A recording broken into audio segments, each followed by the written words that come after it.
Au début des années 50, Miro réalise une série de petites sculptures qu'il dénomme « Projet de monument ». Les pièces incorporent quelques objets ainsi que des fragments de bronze, de fer, de ciment et de céramique. Malgré leurs dimensions, ces pièces témoignent déjà de l'intérêt de Miro pour les œuvres monumentales.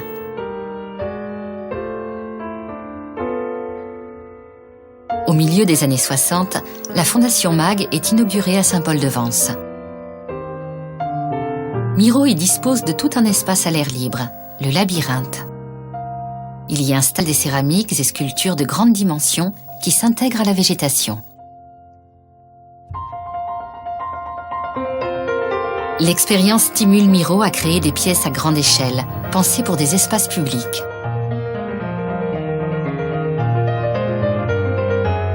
Par la suite, il est chargé d'une sculpture monumentale pour la ville de Chicago. Le projet est ajourné et Miro offre la pièce à Barcelone. Quelques années plus tard, il réalise une version de cette œuvre de 12 mètres de haut en bronze, ciment et céramique pour Chicago. Un nouveau matériau, la résine polyester, permet d'obtenir des couleurs brillantes et stables. L'ensemble sculptural qu'il conçoit pour le quartier parisien de la Défense est la plus grande œuvre de Miro en polyester. Les formes organiques de ces personnages contrastent avec la géométrie des gratte-ciels alentour.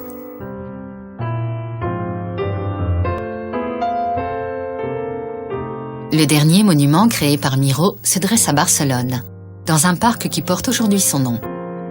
Il représente une femme et un oiseau. Il s'agit d'une pièce colossale de plus de 20 mètres de haut. Elle est exécutée en béton avec des incrustations de céramique de couleur suivant une technique rappelant le célèbre Trencadís de Gaudí.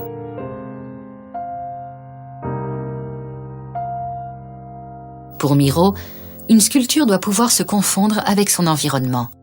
Une sculpture placée dans un espace public établit des liens avec son contexte, à savoir la vie quotidienne et les gens.